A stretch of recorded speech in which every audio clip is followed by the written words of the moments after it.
le projet Dock-City, nous sommes exploitants, c'est-à-dire que nous sommes là pour gérer la résidence une fois qu'elle a été livrée. Sergic Résidence est une filiale du groupe immobilier Sergic qui vise à toutes les activités de l'immobilier géré, donc les résidences pour les étudiants, les appart-hôtels et les résidences pour les personnes âgées. Il y a plus de 11 000 étudiants donc, au Havre. C'est une population étudiante qui s'accroît avec l'arrivée de nouvelles écoles et le regroupement de nouvelles écoles. C'est une ville étudiante importante avec une dynamique internationale très forte, ça nous a plu. Et il n'y avait pas ou peu entre guillemets, de résidence-service. Donc on avait tout notre rôle à jouer en arrivant sur le territoire du Havre. L'intérêt d'avoir des résidences étudiants ou des universités, c'est de les garder, ces jeunes, qui ne s'exportent pas à l'extérieur. Cette résidence, elle a une particularité, c'est qu'elle accueille énormément d'étudiants étrangers. On a un campus qui est très vaste, juste à 10 minutes à pied de la résidence. Donc la spécificité, je dirais, de cette résidence, c'est surtout les différentes communautés qui y résident. Je m'appelle Ajani Douglas,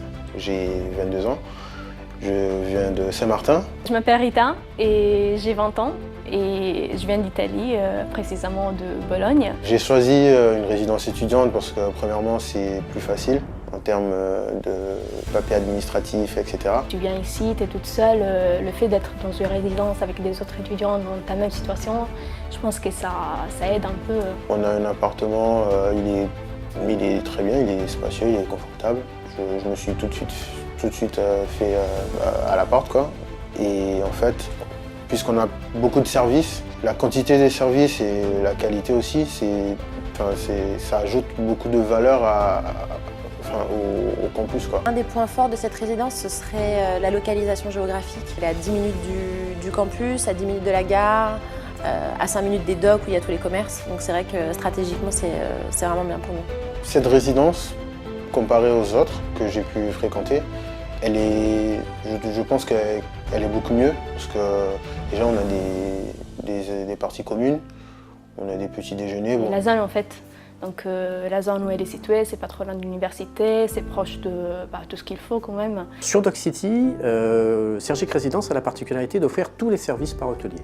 C'est inclus dans notre prix, c'est-à-dire que l'étudiant n'a pas à payer en plus pour utiliser les services. 2 fois par mois, on fait une prestation d'entretien et de nettoyage à l'intérieur des logements. On a aussi un régisseur qui est un petit peu notre pivot des services, c'est un personnage clé dans notre organisation, qui est un petit peu le papa, qui est un petit peu le confident, qui est un petit peu le parrain. La résidence est constituée de 210 logements meublés. On a plusieurs typologies, colocation, studio et plus petits studios. Il y a aussi des parties communes, comme le hall que vous voyez, la salle de détente à l'étage, au premier étage, la cafétéria.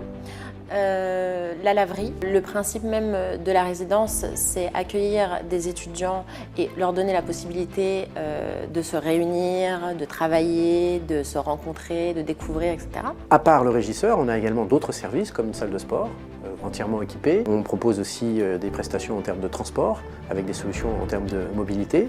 Cette année, on vient d'ouvrir une appli 20 Campus, qui est la marque avec laquelle on exploite cette résidence, qui permet au locataire, via son téléphone portable, de signaler un problème, de réserver un service, de connaître le solde de son compte, de communiquer avec les autres résidents, de répondre à des questionnaires d'animation au sein de la résidence. On vise à faire du clé en main.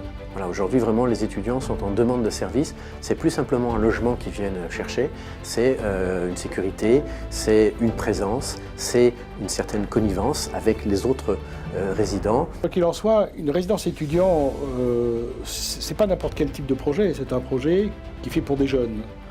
Et de ce fait, créer un outil de cette nature, un outil d'animation qui s'immerge dans un quartier, est un élément fondamental pour une collectivité.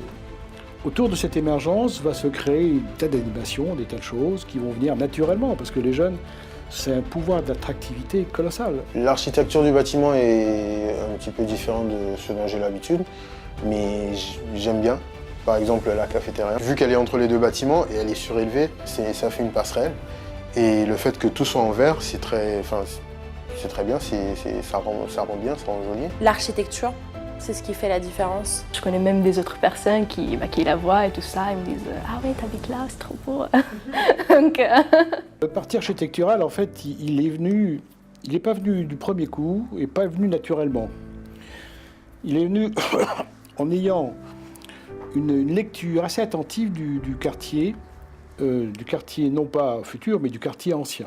Il fallait donc trouver dans cet axe un peu charnière des éléments qui puissent authentifier autant le passé que la modernité. Et avec une texture de façade qui rappelle autant les anciens entrepôts, avec un certain dessin assez moderne qui donne cette ambivalence et cette position de charnière importante. Avec Marignan, ça s'est très très bien passé parce qu'on a travaillé très en amont le projet avec eux. La collaboration a été efficace tout de suite parce qu'on s'est plongé vraiment dans le projet. On a cherché ensemble à faire les meilleurs plans possibles, à offrir les meilleurs services possibles. On a été très entendus aussi avec l'architecte Jean Amoyal. On s'est projeté, on est allé voir la mairie, on a négocié avec l'équipe municipale de l'époque. Le maire était notre Premier ministre Édouard Philippe, qui avait une idée assez précise de ce qu'il entendait pour sa ville en matière d'urbanisme. Édouard Philippe nous a dit d'accord, je suis d'accord pour éventuellement vous laisser monter cette opération, mais il faut qu'elle soit emblématique.